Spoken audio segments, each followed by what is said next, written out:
Guiarnos en esta tarea, se los vamos a agradecer mucho. ¿Cuántos dicen amén? Pues les damos gracias a Dios, especialmente a las personas que están por primera vez. Como ya dijo Raúl, les damos la bienvenida.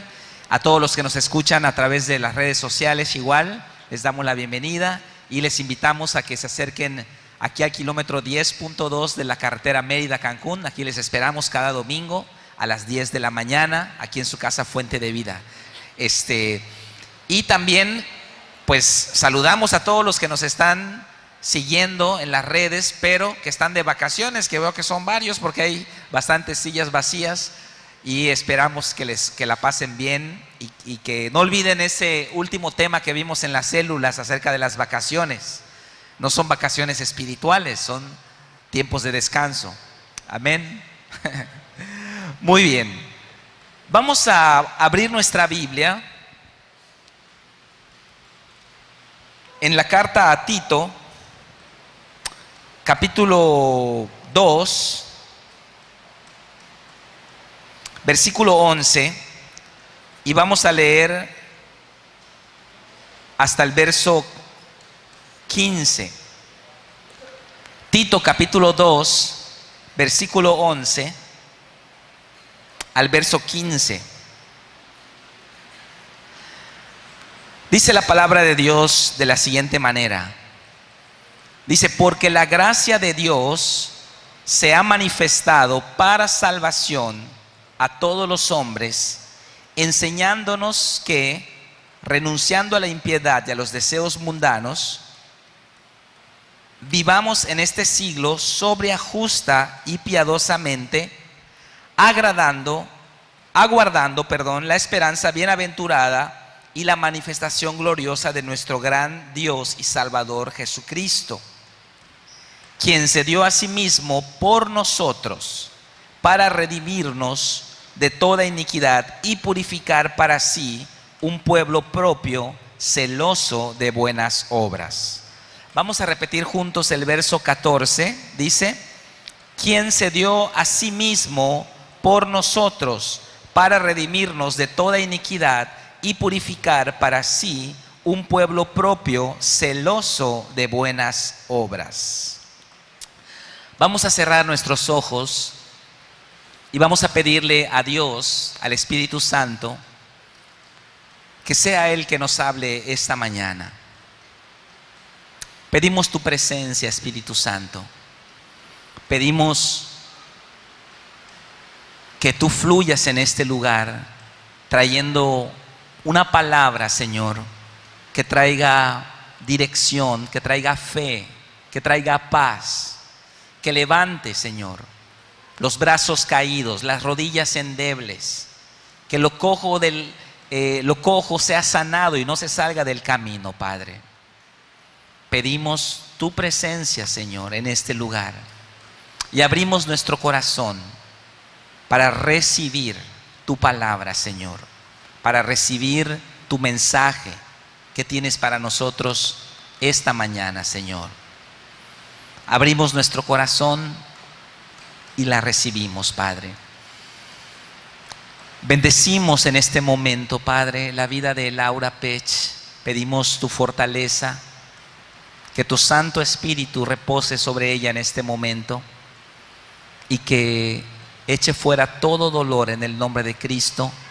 Toda dolencia sale de su cuerpo en nombre de Cristo. Declaramos un manto de sanidad, de fortaleza, Padre. Bendecimos la vida de don Roberto y Lulú, que cumplieron 41 años de casados. Bendecimos esta unión, este matrimonio. Declaramos que una etapa nueva viene para ellos, asimismo como mi papá y mi mamá, que también cumplieron 50 años recientemente. Bendecimos sus vidas, Padre, en el nombre de Cristo te damos gracias. Amén. Amén. Le damos un aplauso a estos tremendos ejemplos. 50 años de casados, felicidades. Y 41 años por allá, don Roberto y doña Lulú, también felicidades. Qué gran ejemplo. La Biblia habla de que debemos de seguir el ejemplo de fe ¿verdad? De los que han vencido, de los que han alcanzado las promesas. ¿Cuántos dicen amén? Amén. Y estemos orando, hermanos, estemos orando por Laura Pech, que está batallando con esta enfermedad. Los que quieran ir a visitarla, está en casa de Edgar y Vilga, pónganse de acuerdo con ellos para que puedan visitarla, orar por ella y que también sea animada, no solamente pues el simple hecho de ir a verla, aparte de la sanidad que obra el Espíritu Santo, el ánimo de ver personas amadas, yo creo que levanta y fortalece mucho a una persona enferma. Muy bien. Vamos a tocar el tema hoy acerca de las buenas obras. Vamos a hablar de las buenas obras. Debemos ocuparnos en buenas obras. Dice la Biblia, el versículo que acabamos de leer, que Cristo redimió para sí un pueblo. ¿Cómo debe ser ese pueblo? Dice el mismo versículo, que debe ser celoso de buenas obras. Pero no vemos que ese pueblo sea celoso de buenas obras. Vemos que muchas veces estamos buscando el beneficio personal y no el beneficio de otras personas. Si fuésemos ese pueblo celoso de buenas obras, muchas personas ya hubiesen venido a los pies de Jesús. A veces tenemos familiares que no quieren acercarse a Cristo y la pregunta es ¿por qué? ¿Cuál es el testimonio que estamos dando en la casa o con la familia? Tenemos que dar testimonio de buenas obras. Y podemos empezar este tema haciéndonos una pregunta. Vamos a hacernos esta pregunta. Si todos en el mundo fuesen como yo, como cada uno de nosotros, esta es la pregunta que cada uno nos hacemos. Si todos fuesen como tú, ¿cómo sería el mundo? Piénsalo. Si toda la gente del mundo fuese como tú, ¿cómo sería el mundo? ¿Sería mejor? ¿Peor? ¿Más pobre? ¿Más bendecido?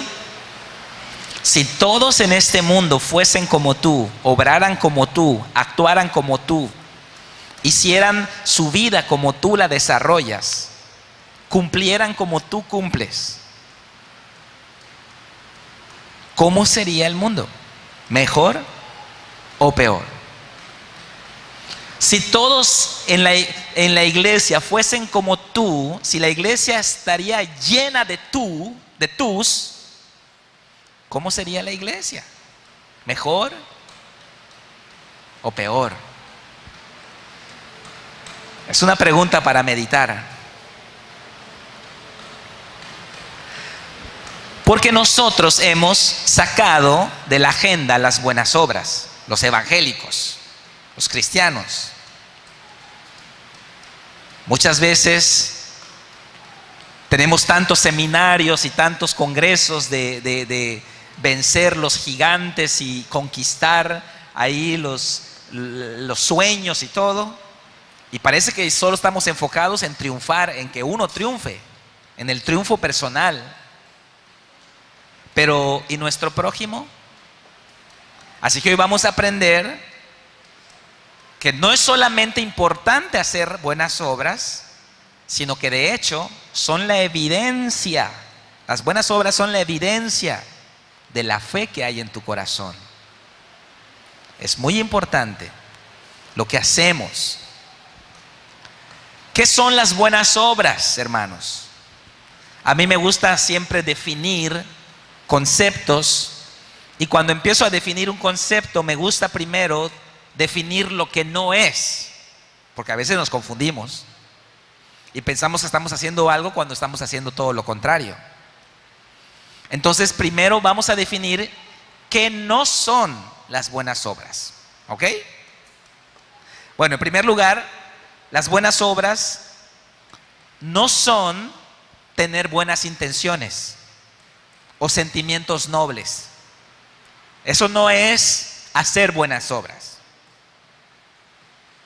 Ay, Te iba a traer un regalo en tu cumpleaños, pero la fila de Walmart estaba larguísima y no quise llegar tarde, pero la intención es lo que cuenta. No. Leí por ahí el otro día que el camino al infierno está empedrado de buenas intenciones. No es tener sentimientos nobles. Ay, los ancianos, cómo me tocan el corazón. Algún día haré algo. Si yo fuese rico, entonces yo daría mucho. No son buenas obras, pero nos sentimos bien diciendo ese tipo de frases. Ay, si yo tuviese una camionetota, iría al barrio y recogería a toda la gente, los traería a la iglesia. Algún día, si yo fuese, si yo tuviese buenas intenciones, pero esas no son obras, no cuentan delante de Dios. Dios espera un pueblo celoso de buenas obras, que haga buenas obras. Pero nuestra doctrina evangélica de la gracia, un sobreénfasis desmedido de la gracia, nos ha hecho creer que no son necesarias las obras. Ahorita lo voy a explicar. No son buenas obras tampoco actos convenencieros para tratar de doblarle la mano a Dios. Que tú le estás doblando la mano a Dios y tú dices, no, ya, tú ganas, te bendigo. Ay, ayuné, 21 días ayuné, Dios, ahora sí, mi novio tiene que aparecer. Mi pareja. La clásica frase, si yo le sirvo, si yo soy bueno, yo he hecho todo lo que piden en la iglesia y mira cómo me paga. Eso no son buenas obras, son actos convenencieros tratando de comprar a Dios. Tú no puedes comprar a Dios. No podemos comprar a Dios con buenas obras. No son sentimientos nobles, no son buenas intenciones, no son actos convenencieros, tampoco son actos religiosos, caminatas de rodillas a la basílica, flagelaciones. Eso tampoco son buenas obras delante de Dios. Tampoco las obras encubiertas cuentan delante de Dios, tampoco son agradables. Obras encubiertas, abro una fundación para niños, pero no me interesan los niños, solo quiero evadir impuestos. No cuenta. No son obras rectas delante de Dios. Voy a ayudar a una familia pobre, pero tómame la foto para que salgamos en el Facebook. Entonces, voten por mí todos. No son buenas obras. No son buenas obras. No son las obras que Dios espera de nosotros. ¿Cuáles son las verdaderas buenas obras de las que habla la Biblia? Las buenas obras que le agradan a Dios son actos concretos, tangibles y palpables. No son buenas intenciones ni buenos deseos. Son acciones. Acciones, actos palpables, hechos, tangibles, que provienen, estas acciones, número uno, provienen de un corazón sincero y sumiso a Dios. De aquí provienen estas obras, las obras que agradan a Dios.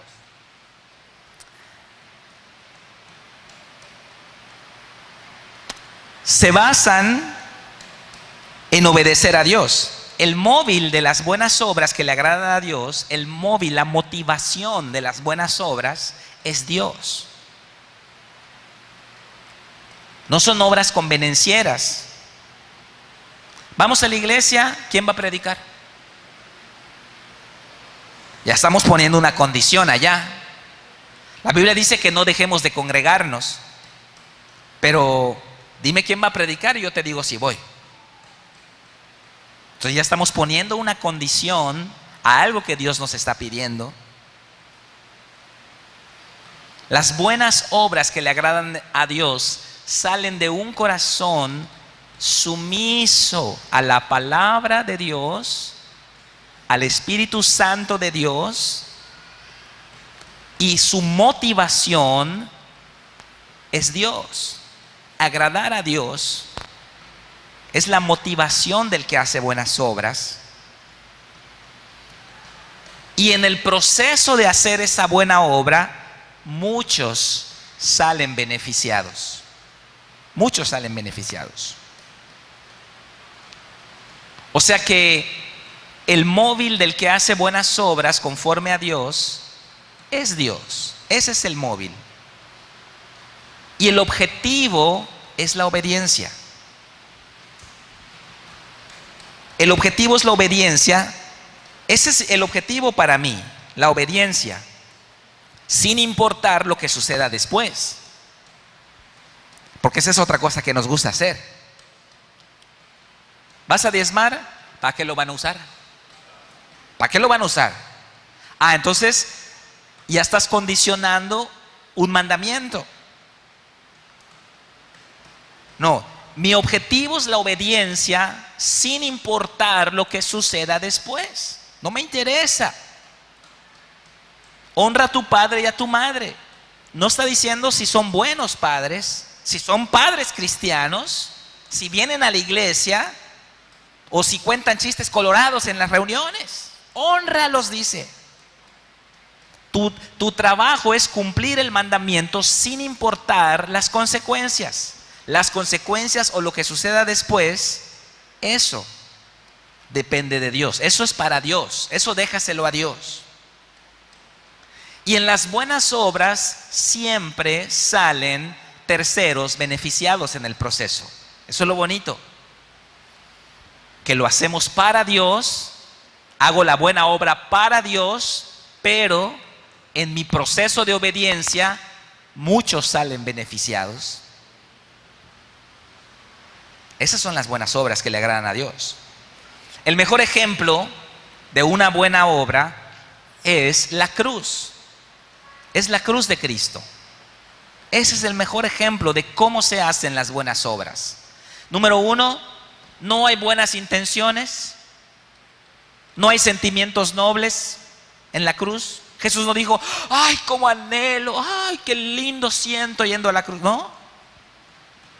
No hay buenas intenciones. No hay sentimientos nobles. ¿Qué hay? Obediencia pura. Eso es lo que hay. Jesús humanamente dijo, no entiendo por qué se me está pidiendo esto. No quiero hacerlo. No me conviene hacerlo. Pero lo voy a hacer por obediencia. Esta es una buena obra, genuina para Dios. Proviene de un corazón sumiso a Dios, sumiso a la palabra de Dios, sumiso al Espíritu Santo. Es un acto de obediencia cuyo objetivo es hacer la voluntad de Dios, y en el proceso muchos salimos beneficiados. Esta es una buena obra. Este es el ejemplo de lo que son las buenas obras. ¿Sabes que el objetivo de la cruz de Cristo, el objetivo no es la cruz en sí misma? El objetivo no es el sacrificio. Ese no es el objetivo. El objetivo no es sufrir, como muchos creen, pues, ni que fuera Cristo un masoquista, que ese fuese su objetivo. Porque muchos, su objetivo es el sufrimiento. Oye, ya deja de lavar, yo lavo sus platos. No, yo lo hago por Cristo, por Cristo. Oye, pero ya déjalo, lo otro. No, que yo. Y ese es el objetivo, es sufrimiento. De rodillas, ahí hasta que sangre las rodillas, porque si duele, llega más profundo. Ese no es el objetivo. Es más, te lo voy a decir, con esto te lo digo todo. Ni siquiera tú y yo somos el móvil de Cristo para ir a la cruz. Ni siquiera nosotros. Cristo va a la cruz por el Padre. Cristo va a la cruz. El verdadero objetivo, el móvil de la cruz es el Padre. Cristo obedece al Padre y en el proceso salimos beneficiados nosotros. Pero Cristo no lo hace por nosotros, Cristo lo hace por el Padre y el Padre se lo pide por nosotros. Así funciona. Si tú obedeces a Dios, si nosotros obedecemos a Dios, si todos obedecemos a Dios, miles salimos beneficiados en el proceso. El objetivo no es el beneficio de la tercera persona. El objetivo es la obediencia al Padre. Cuando yo envío mis diezmos a mis pastores, yo no me pongo a pensar, ay, se me hace que no lo necesitan. Yo vi que sacaron un auto del año el otro día, así que no, yo creo que no lo necesitan. Pero mi objetivo al diezmar no es el beneficio de la persona, del tercero. Mi objetivo al diezmar es el mandamiento, es Dios, es la obediencia. Eso es lo que busco. Y en el proceso otros salen bendecidos. Así funciona. Las buenas obras traen beneficio a muchas personas. Cuando tú obedeces los mandamientos de Dios, otros salen beneficiados. ¿Cuántos dicen amén? ¿Por qué los creyentes de hoy no sabemos hacer buenas obras? Vivimos en la generación del selfie, ¿no? La generación del selfie, del Facebook. Entonces queremos que la obra sea vista por todos. Entonces el objetivo ya no es agradar al Padre. El objetivo es salir en la foto. El objetivo es que otros digan, wow, qué padre. Vivimos en una generación que está inclinada a la gratificación, que quiere ser reconocida. Entonces, no hemos aprendido a hacer buenas obras como lo dicta la Biblia. Una obra buena, genuina, no busca el beneficio personal. Yo he visto cómo muchas veces, perdón que sea yo reiterante con el diezmo, pero es que ese es un buen ejemplo porque el dinero es algo que está muy pegado a nuestro corazón. Y yo veo que muchas veces se predica mal acerca del diezmo. Diezma para que Dios te bendiga. Da para que sanen tus finanzas. Da para que sane tu matrimonio. No, para nada es eso. Sí, Dios bendice. Dios siempre va a bendecir la obediencia. Pero mi móvil, mi motivación siempre debe ser la obediencia. Haya o no recompensa, mi motivación es obedecer. De eso se trata. Hacer buenas obras, de cumplir mandamientos. Dios lo estableció para beneficio de terceras personas, para beneficio del prójimo. Aunque lo hacemos para Él, en el proceso bendecimos a los demás. Dios no nos llama a hacer cosas buenas. Hay un abismo de diferencia entre hacer cosas buenas y obedecer. Hay un abismo de diferencia. Vamos a ver lo que dice la Biblia en Mateo 7:21. Vamos a ir desglosando esto que es muy interesante. Mateo 7:21.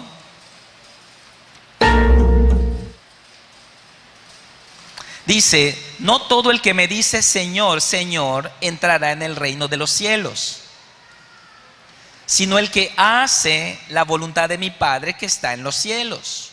Muchos me dirán en aquel día: Señor, Señor, ¿no profetizamos en tu nombre, y en tu nombre echamos fuera demonios, y en tu nombre hicimos muchos milagros?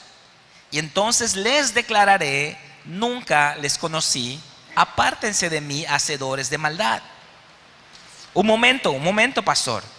Estos hombres hicieron buenas obras. ¿Qué está pasando aquí? Hicieron cosas buenas. ¿Profetizar es bueno? Es bueno. ¿Echar fuera demonios es bueno? Es bueno. ¿Qué está pasando aquí? Ellos hicieron cosas buenas. Hicieron buenas obras. El problema de lo que está pasando aquí es que ellos hicieron buenas obras que ellos consideraban, pero lo crucial acá no es hacer cosas buenas. Podemos hacer cosas buenas sin Dios. Hagamos una religión sin Dios, hagamos muchos ministerios sin Dios, y los podemos hacer porque tenemos la capacidad humana para lograr grandes cosas. Por eso la palabra Señor en este pasaje significa supremo en autoridad, alguien en una línea de militar, en una línea militar, alguien que se somete a un jefe, a un coronel, a algo de autoridad. O sea, ustedes me llamaron Señor, Señor, pero hicieron lo que quisieron. Entonces, no todo el que me dice Señor, Señor entrará al reino de los cielos, sino el que hace la voluntad de mi Padre que está en los cielos. O sea, hay que hacerla, hay que efectuarla, hay que realizar la obra. No solamente es tener sentimientos nobles como los creyentes del siglo XXI, que nos gusta emocionarnos, nos gusta llorar y pasar al frente y tomar decisiones en momentos de grande intensidad emocional. ¡Ay, sí! Yo lo voy a hacer, yo lo haré, te obedeceré. Tomamos decisiones en el altar, pero ¿qué hacemos cuando llegamos a la casa? Entonces tenemos un problema emocional en la iglesia. Y acá Jesús está diciendo: el que hace, no el que sabe, el que hace la voluntad de mi Padre, Él es el que va a entrar. Oye, pastor, pero no es que no somos salvos por obras, dice la Biblia. Ahorita vamos a entender ese balance. Porque no somos salvos, no obramos para ser salvos, sino porque ya somos salvos debemos de hacer buenas obras. Tenemos un problema emocional en la iglesia. Tenemos decisiones que se toman, juramentos, pactos, en momentos intensos. Pero luego la persona tira la toalla.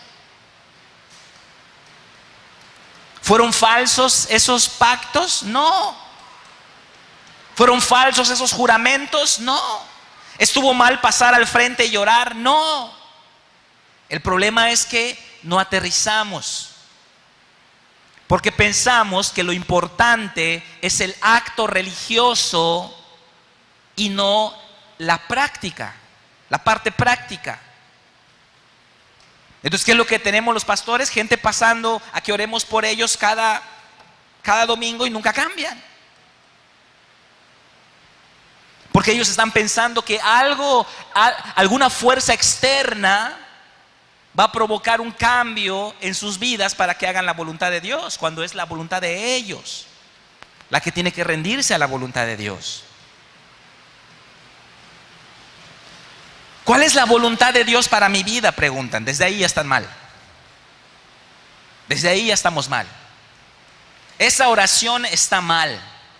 ¿Cuál es la voluntad de Dios para mi vida? Es una oración cargada de egoísmo, cargada del pensamiento filosófico de nuestra generación.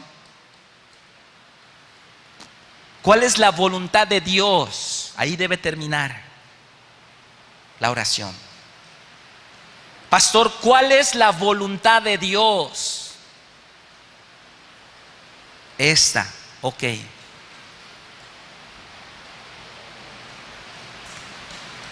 Dios no es el genio de la lámpara que está para cumplir nuestros sueños. Vivimos en ese tiempo donde se predica el evangelio de forma de que Dios quiere cumplir tus sueños. Oh, este es tu año. Oh, yo veo tu empresa. Yo veo que te promueven. Oh, te dan tus papeles para ir a Estados Unidos. Y todo eso es parte, hermanos, de las bendiciones que Dios nos quiere dar. Pero no podemos pensar que esos sean los móviles para nosotros obrar. Debemos obedecer, simplemente obedecer lo que dice la palabra de Dios. En el momento en que estás ahorita, en la situación que estás viviendo ahorita, en tu matrimonio, en tu familia, en tu trabajo, tú sabes cuál es el siguiente paso. Lo sabes. Es sencillo saberlo. ¿Qué debo hacer? Eso es lo que debes hacer. Hacer la voluntad de Dios. El que hace, no el que cree, no el que sabe, el que hace la voluntad de mi Padre. Pero tenemos este evangelio, hermanos, heredado de Grecia, lo he platicado antes. No podemos leer la Biblia hebrea, escrita por hebreos, con una mente griega. El pensamiento moderno heredó el pensamiento griego. La democracia, las libertades, la forma de pensar, la filosofía, la ideología, viene de Grecia.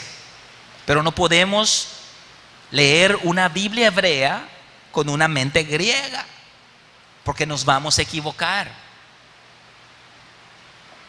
El problema es que no heredamos la mente hebrea, heredamos la mente griega. La mente hebrea, ahí por Medio Oriente, para ellos es diferente la forma de pensar. Para los griegos, la fe era un concepto filosófico, nada más. Ellos relacionaban la fe con la verdad. Y entonces ellos decían, tengo que conocer la verdad. Y entonces, para ellos, el creer correcto es suficiente.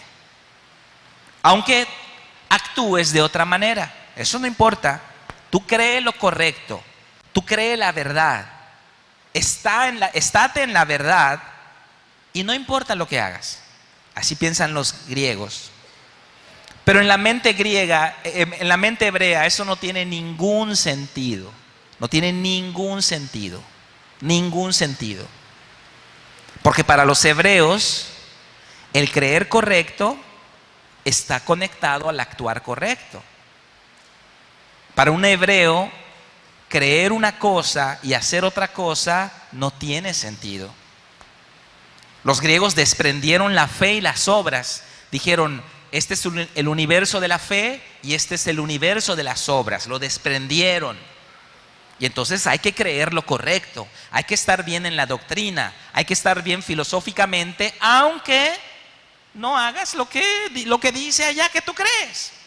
No importa, lo importante es que creas.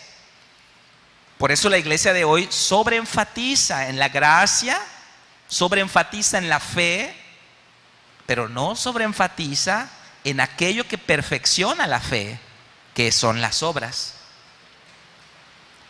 Y entonces leemos los textos de Pablo, donde dice, por gracia sois salvos por medio de la fe, esto no de vosotros, pues es don de Dios, no por obras, para que nadie se gloríe. Ah, ¿ya viste? No es por obras. ¿Ya viste? No es por obras, es por fe. Hay que creer así, cree, ya lo creí, ya, es así. Pero ahí Pablo está hablando de salvación, lo cual es cierto, la salvación no la ganamos por obras. Pero eso no quiere decir que no tengamos que hacer buenas obras. Porque el mismo Pablo en el versículo que sigue dice, porque somos hechura suya, creados en Cristo Jesús ¿Para qué? Para buenas obras. Y allá explica cuál es la naturaleza de esas buenas obras, las cuales Dios preparó de antemano para que anduviésemos en ellas. Es decir, obediencia. Es decir, que Dios ya trazó una línea para mí, para que yo camine en esas buenas obras que Él ya preparó para mí. Ese es el problema con la gente aquí en Mateo 7. Ellos empezaron a hacer su propia versión del reino de Dios. Empezaron a hacer cosas que tenían la forma de buenas obras, pero sin el espíritu correcto. Por eso el apóstol Santiago enseña que así como la fe, así como el cuerpo está muerto sin el espíritu, así también la fe está muerta sin las obras. Entonces, ¿cuál es el espíritu de una obra? La fe, la motivación. ¿Por qué haces lo que haces? Eso es lo que Dios califica. No la acción en sí, sino la motivación de la acción. ¿Por qué vas a una misión?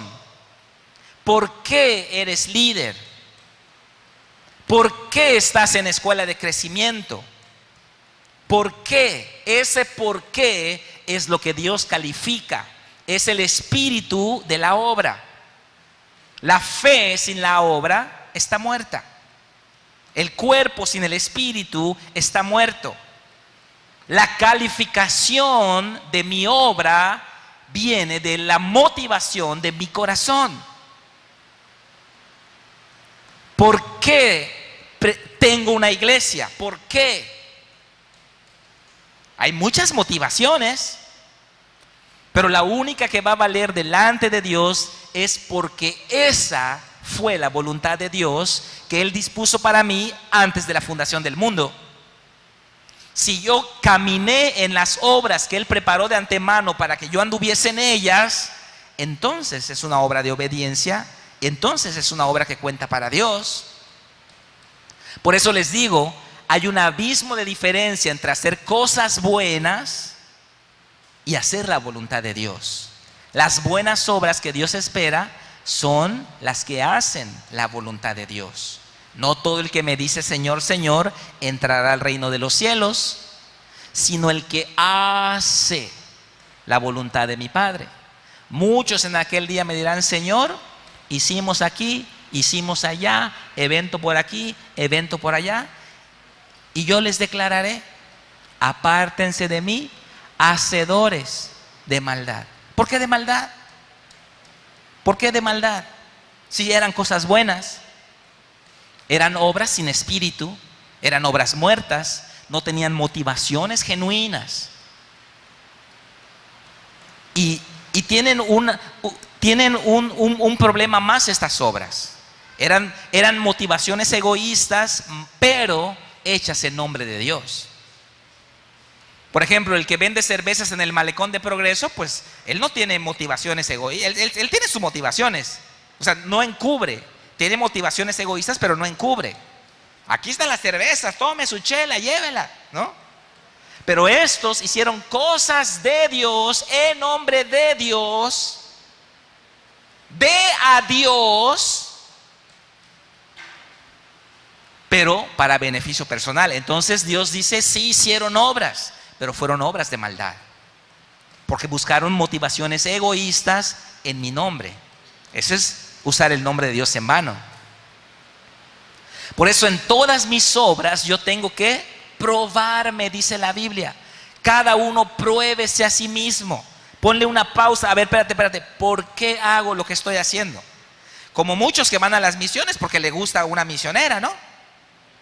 Ay, pastor, envíame a fulana de tal misión. Yo digo, ay, ¿y por qué quieres ir allá? Luego sale el peine. Entonces ya no es la motivación de que es el llamado de Dios. Hay otra motivación por allá. Entonces siempre tenemos que calificarnos nuestras obras, nuestras motivaciones. Dios nos va a juzgar, hermanos, no de acuerdo a lo que sabemos, no de acuerdo a lo que creemos, sino de acuerdo a lo que hicimos. Porque en lo que hacemos viene incluido lo que creemos y lo que sabemos. Si Dios nos juzgara por buenas intenciones, pues todo el mundo pasa. Si Dios nos juzgara por el conocimiento de la verdad, pues los eruditos pasan, aunque no tengan fruto. ¿Qué es lo que Dios califica? La acción. Pero, ¿de dónde proviene esa acción? Entonces, en la obra, cuando yo obro, va incluido mi corazón, y va incluido mi conocimiento, y va incluida mi fe también. Porque la obra viene de la fe, viene del corazón. Por eso dice Apocalipsis 20:12, dice: y vi a los muertos, grandes y pequeños, de pie ante Dios, y los libros fueron abiertos, y otro libro fue abierto, el cual es el libro de la vida, y fueron juzgados los muertos por las cosas que estaban escritas en los libros, según sus ¿qué? Sus obras. Entonces vamos a ser juzgados por obras. Oye, pastor, pero bien que enseñas allá en Fundamentos que no es por obras. La salvación no es por obras, pero no dice que no tenemos que hacer buenas obras. Somos juzgados por obras.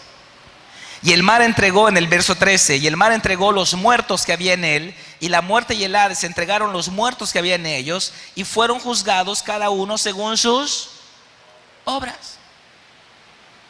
Las obras son importantes. Pensamos que el creer correcto es importante, lo cual lo es. El conocimiento verdadero, la doctrina verdadera es lo que importa, sí. Pero la obra también es importante. No releguemos las obras a un segundo plano. Romanos 2:6 dice: el cual pagará a cada uno conforme a sus obras.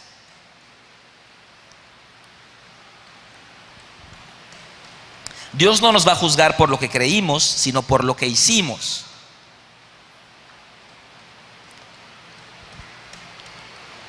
En la carta al apóstol Santiago podemos entender un poco de la mente hebrea. En la mentalidad hebrea, hermanos, la fe y las obras forman parte de una misma unidad funcional, con una parte en el corazón y otra parte en el exterior. Es lo mismo. Una parte en lo interior y otra parte en lo exterior. Lo que creo adentro lo muestro afuera. Lo que hay en mi corazón lo evidencio con mi estilo de vida, con mi forma de vida, con mis acciones, con mis decisiones. Se muestra lo que hay en mi corazón. Mira lo que dice Santiago 2:22. Bueno, vamos a leer el verso 17. Así también la fe, si no tiene obras, es muerta en sí misma. O sea, nos vamos a un extremo y decimos la fe, la gracia, la fe. Y acá Santiago dice: hey, esperen, vénganse, y entonces pone un contrapeso. Entonces Santiago dice: ok, la fe es correcta, pero si tú no tienes obras, tu fe no sirve. Tú dices que crees en Dios, bien haces. Los demonios también creen. Ellos también creen, pero tiemblan. Pero alguno dirá, dice el verso 18: tú tienes fe y yo tengo obras. Muéstrame tu fe sin tus obras y yo te mostraré mi fe por mis obras. Tú crees que Dios es uno, bien haces, también los demonios creen y tiemblan. Mas ¿quieres saber, hombre vano, que la fe sin obras es muerta? ¿No fue justificado por las obras Abraham nuestro padre cuando ofreció a su hijo Isaac sobre el altar? ¿No ves que la fe actuó juntamente con sus obras y que la fe se perfeccionó por las obras? Aquí está el punto, aquí está el meollo del asunto. Aquí está la esencia de lo que estoy hablando. Abraham creyó a Dios, tuvo fe en Dios, pero no fue justificado hasta que no obró en línea con esa fe. Por eso dice, la fe actuó juntamente con sus obras. La fe y las obras pertenecen al mismo universo. Si no hay obras, esa fe, dice Santiago, está muerta. No sirve. Es filosofía, es ideología, es pensamiento positivo. Es algo que tienes ahí en tu cabeza nada más. Pero no hay la evidencia externa, palpable, tangible, evidenciable de la fe que hay en el corazón adentro. ¿Por qué? Porque la obra, dice acá, perfecciona la fe. ¡Wow! La obra perfecciona la fe. Es decir, ¿tienes fe?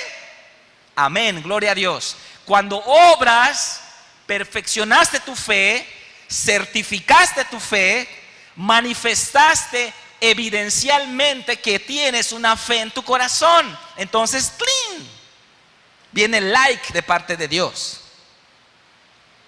La monedita, ¡cling!, de parte de Dios. Porque la obra perfecciona la fe.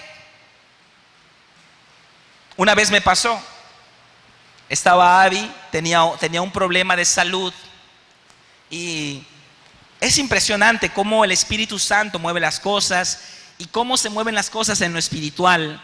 Es impresionante, yo no puedo captarlas, entenderlas en su magnitud, pero no tengo que hacerlo tampoco, solamente tengo que obedecer. ¿Cuántos dicen amén? No tengo que entender cómo funciona lo espiritual. Un día lo entenderé, hoy no lo entiendo, pero obedezco y funciona. Simplemente funciona. Porque Dios no me tiene que explicar todos los conceptos de la física cuántica y de las dimensiones espirituales. No me tiene que explicar eso Dios. Tú le explicas a tu hijo de 5 años todos los procesos metabólicos si come papitas. No se lo explicas. Simplemente dices, no lo hagas. Y el niño obedece y es beneficiado. Así que hay muchas cosas que yo no me explico cómo funcionan. Entonces Abby estaba enferma. Acababa de nacer Caleb. Tenía ataques de ansiedad. Ataques. ¿Cuántos han visto la película, la de Iron Man, la última? ¿Cuántos fueron al cine? Carnalitos. ¿Vieron cómo le daba los ataques de ansiedad a Iron Man? Igualito le daba a Abby. Igualito. Un día yo estaba ahí en mi cuarto, estaba orando y empezó a hacer, empezó a ahogarse. Y empecé a orar por ella. Y entonces la llevamos, me dice, llévame, tengo algo, no sé, tengo algo. La llevamos a los análisis, revisaban los análisis, no tiene nada. Llevamos al doctor, ahí están los análisis, no, está bien señora. No, hay algo más profundo, análisis más profundo, ya, más profundos, nada, todo bien. Sentía que se moría, cuando le daba el ataque, me voy a morir, llama una ambulancia, era llamar una ambulancia. Durmió en un hospital una noche nada más porque dice, no me saques de aquí, aquí quiero estar. Una cosa tremenda que estábamos viendo, un ataque del enemigo fuerte. Entonces una noche me dice, presiento que me voy a sentir mal. Llévame a casa de tu mamá porque está a la vuelta del hospital. Entonces ahí cualquier cosa, vamos, llegamos rápido y la atienden. Ataques de ansiedad. No sé quién ha vivido eso, pero es tremendo. Y ella se acostó a dormir y yo empecé a orar, Padre, pido tu presencia, ayúdanos. Y el Espíritu Santo trae una palabra a mi ser, que en mi mente racional, humana, terrenal, temporal, yo no entendí ni si yo hubiese razonado eso, yo no sé hasta dónde hubiésemos lidiado con esta enfermedad. Gracias a Dios se me ocurrió obedecer y no racionalizar.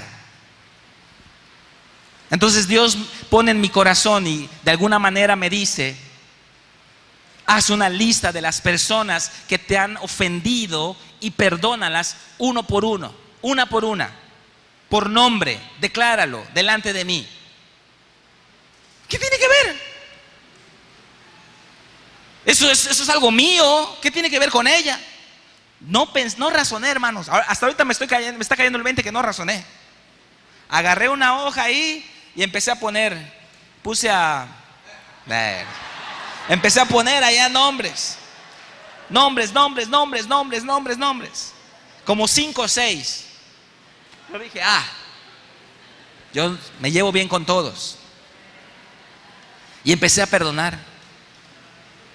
Padre, en el nombre de Jesús, bendigo a esta persona, la perdono, la pongo en tus manos, Padre. Te pido que tú la bendigas, que la guardes, te la entrego, Jesús. La bendigo y la perdono. Amén. Siguiente persona, Padre, a esta otra, te la presento, Señor. La bendigo, la perdono, la pongo en tus manos, Padre. La que sí, cada una era más difícil que la anterior. Y a perdonar, y a perdonar, y a perdonar. Y luego que terminé las primeras 5 o 6, vinieron a mi mente 4 o 5 más. Y les volví a escribir. Y luego otras, y luego de ladito, en el margen, de atrás, Ahí hice la listota. Y empecé a perdonar.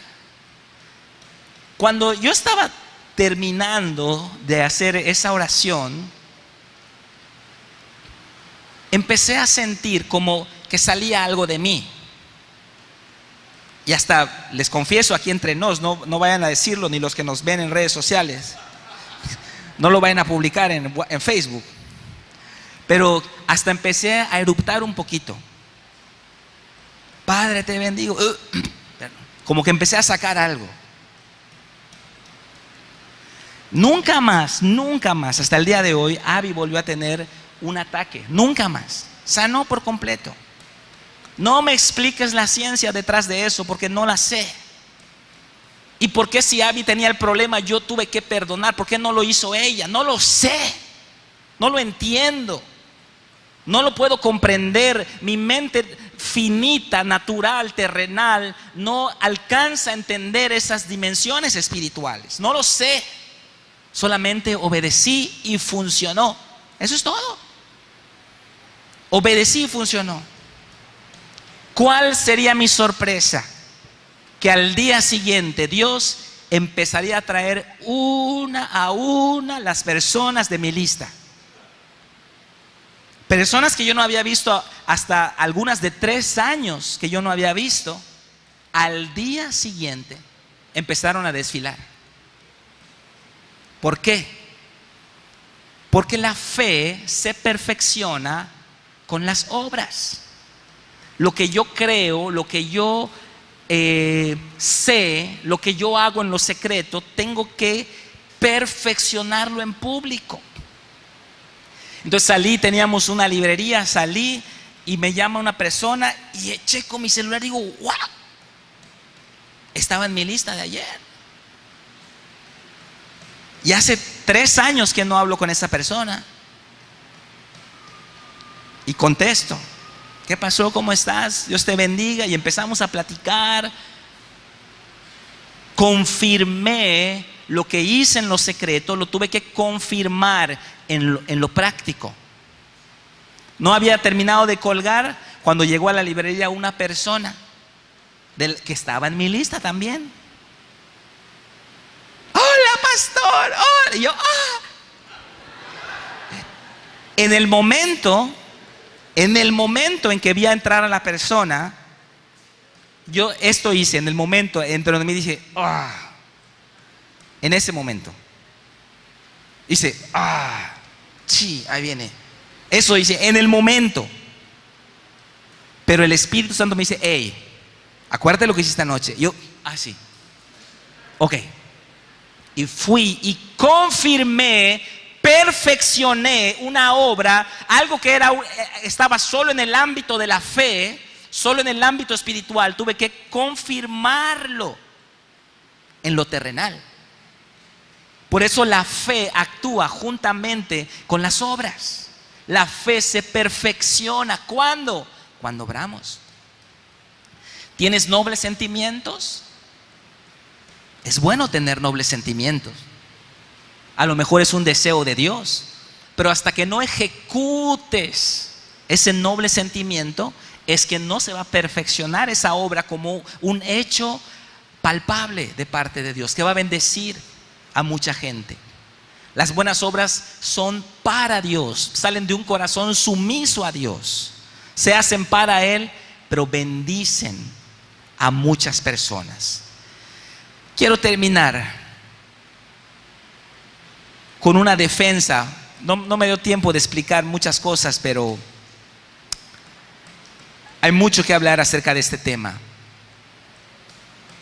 Quiero terminar con una defensa justa que hay que hacerle al apóstol Pablo.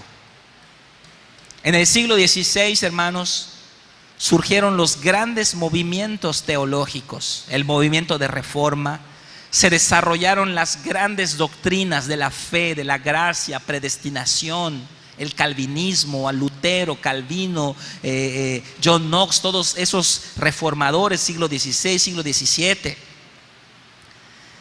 Hubo un gran despertar en el ámbito teológico, debates teológicos acerca de la Santa Cena, acerca del bautizo, del siglo XVI, XVII. ¿Sabes cuál fue el problema? Que no hubo movimiento misionero, no hubo obra misionera. Todo era pura filosofía, pura ideología. Y el apóstol Pablo tiene que ser defendido. Yo lo voy a defender hoy. Y con eso voy a terminar.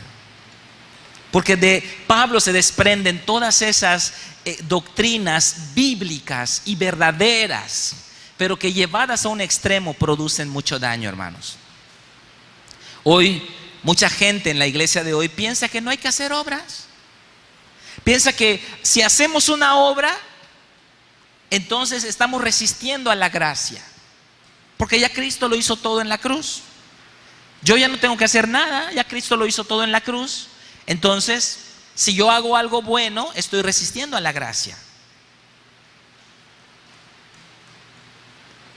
Y todo se desarrolla a partir de los escritos de Pablo, cuando dijo que no es por obras, que es por fe. Él enfatizaba en la fe porque los judíos enfatizaban en las obras, y tenemos que llegar a un balance sano entre ambos campos. Solamente apunten los que están apuntando, no lo busquen porque vamos a tardar. En 1 Tito 2:9 acerca de las mujeres dice: asimismo que las mujeres se atavíen de ropa decorosa, con pudor y modestia, no con peinado ostentoso, ni oro, ni perlas, ni vestidos costosos, sino con buenas obras, como corresponde a mujeres que profesan piedad. 1 Timoteo 5:24: los pecados de algunos hombres se hacen patentes antes que ellos vengan a juicio, mas a otros se les descubren después. Asimismo se hacen manifiestas las buenas obras. Hay que hacer buenas obras. Capítulo 6, versículo 17: a los ricos de este siglo manda que no sean altivos, ni pongan la esperanza en las riquezas, las cuales son inciertas, sino en el Dios vivo que nos da todas las cosas en abundancia para que las disfrutemos, que hagan bien, que sean ricos en buenas obras, dadivosos, generosos. A Tito, en Tito 2:7, el apóstol Pablo le dice: presentándote tú en todo como ejemplo de buenas obras, en la enseñanza mostrando integridad, seriedad.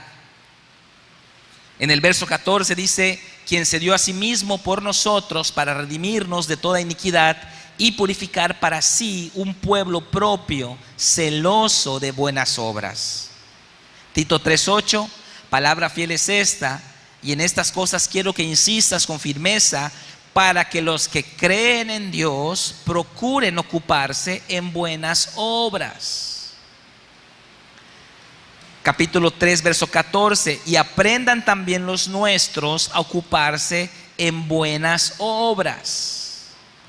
Hebreos 10:24, considerémonos unos a otros para estimularnos al amor y a las buenas obras. 1 Pedro 2:12, manteniendo buena vuestra manera de vivir entre los gentiles, para que en lo que murmuran de ustedes como malhechores glorifiquen a Dios en el día de la visitación al considerar vuestras buenas obras.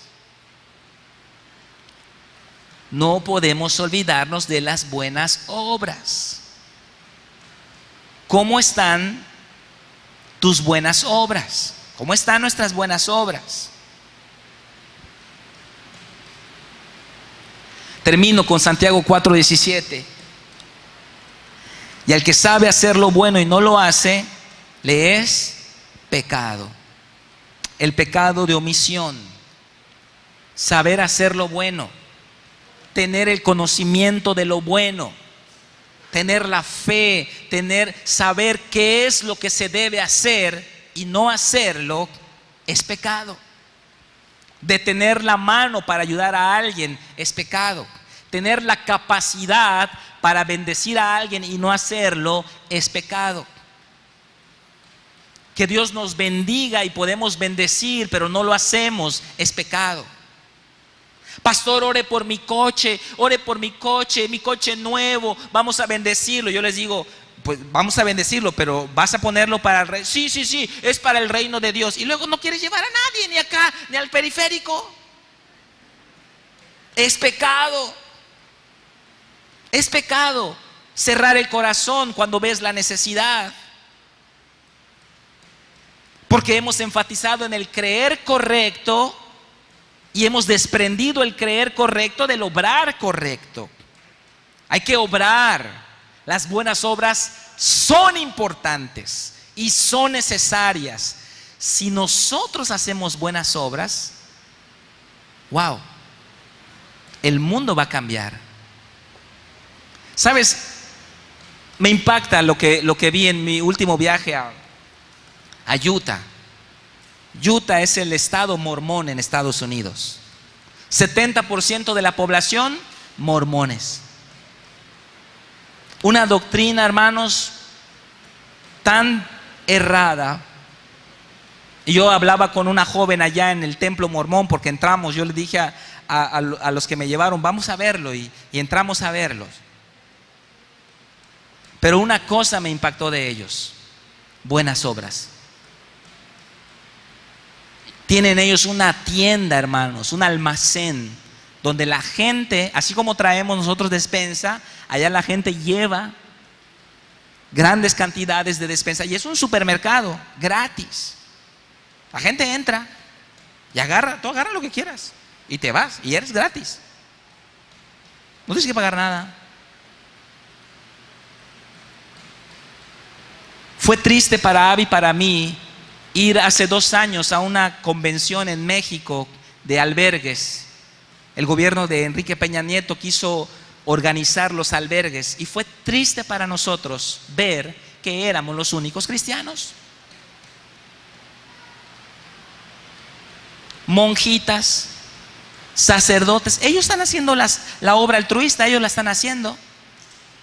Oh, nosotros estamos en los congresos de prosperidad y de superación, de liderazgo, wow. Pero la Biblia pide buenas obras también. Y nos sentamos a comer en esa convención. Y estamos sentados así. Y estamos como 10 personas. Y estamos comiendo. Dios le bendiga. ¿Y usted de dónde es? Nosotros somos del seminario de Santa Teresita, no sé qué. Y tenemos a niñas que fueron violadas. ¿Y usted? Nosotros somos del convento de San Ildefonso. Puros albergues. ¿Y ni un evangélico? Por nuestra doctrina, hermanos. Nuestra doctrina de fe, gracia. Y obras no entran. No, tenemos que hacer obras. Tenemos que hacer buenas obras. Y quiero que hoy nos califiquemos a nosotros mismos. Vamos a ponernos de pie. Si puede subir el grupo de alabanza.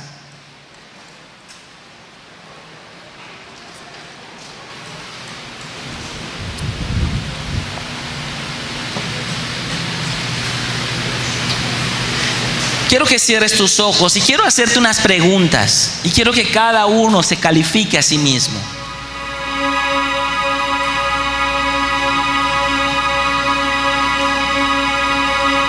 ¿Cómo está nuestro actuar con respecto a nuestro saber?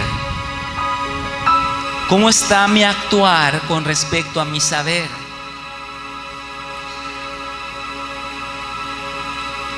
¿Estoy caminando? ¿Estoy tomando acciones concretas? ¿O solamente estoy filosofando, construyendo castillos en el aire?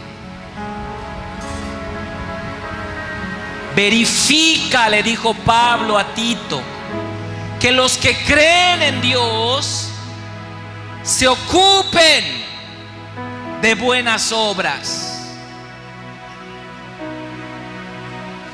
Que nos ocupemos de hacer el bien. El que dijo que no es por obras es el que más pide que hagamos buenas obras. El apóstol Pablo.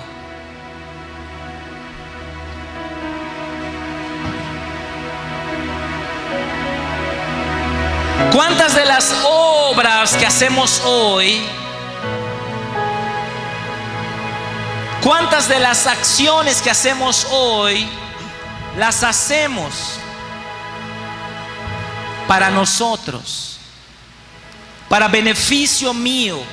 ¿Cuánto de mi esfuerzo, mi energía, mi mente, mi tiempo lo invierto en algo que solo trae beneficio para mí?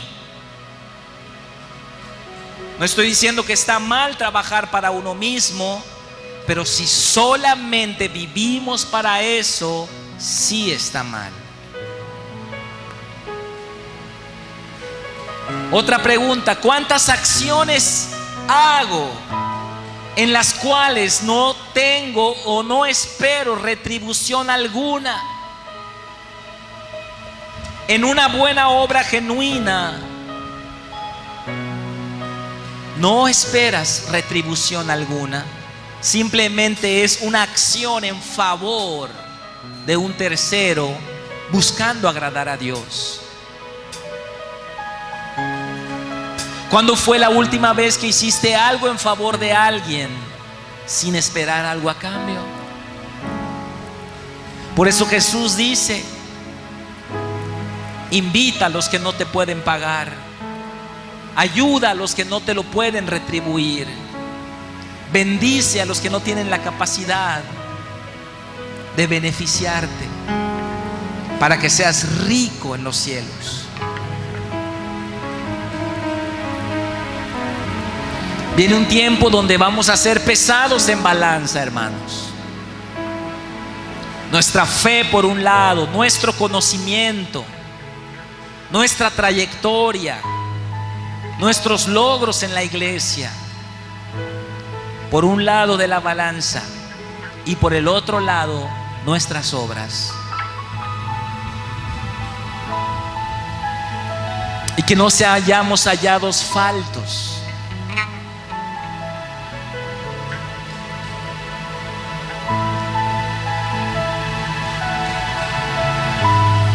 Yo quiero dejarles un desafío.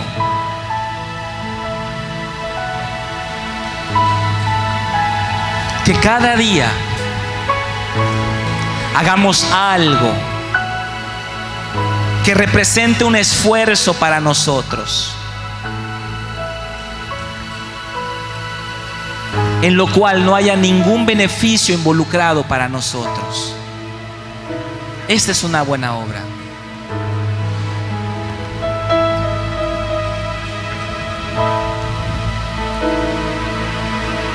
Que hagamos algo cada día que represente un esfuerzo, ya sea físico, de tiempo o económico, pero que al hacerlo no represente ningún beneficio para nosotros.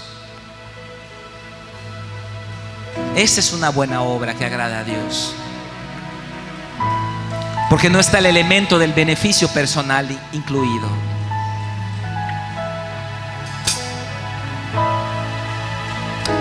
Ponemos en tus manos, Padre, nuestra vida, nuestra fe, nuestro caminar.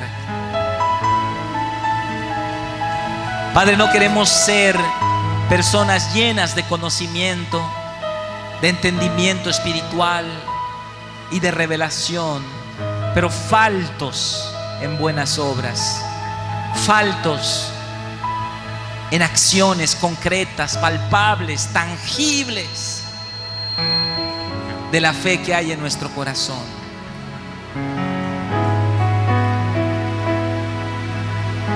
Bendigo la vida de cada persona en este lugar, Padre. Te pido que los guardes y los protejas en este periodo de vacaciones. Padre, que tomemos esta palabra para meditarla en nuestro corazón, para llevarla a nuestro hogar y para que podamos efectuarla, aplicarla a nuestra vida, Señor. Tanta falta hace, Padre, hoy en día, hombres y mujeres que bendigan el mundo, Señor, como tú lo hiciste, en la fila del supermercado, al esperar un autobús, cuando se le cae algo a alguien, al ceder un lugar en el estacionamiento, al barrer la banqueta del vecino, al ayudar económicamente a un necesitado, traer una despensa a la casa hogar o a algún hermano que está necesitado, ir a orar por un enfermo, salir de nuestra burbuja y entrar a la burbuja de otros para presentarnos como Cristo mismo lo haría, Señor. Utiliza nuestras vidas, nuestras manos, Padre, nuestra boca, nuestros ojos, nuestros abrazos, nuestra economía, nuestros pies, nuestro tiempo para ti, Señor. Tú te diste por nosotros para purificar para sí un pueblo digno y celoso de buenas obras. Que así sea hecho en esta iglesia, Padre. Bendigo esta congregación en tu nombre, Padre. Amén. Amén. Vamos a dar un aplauso a Jesús.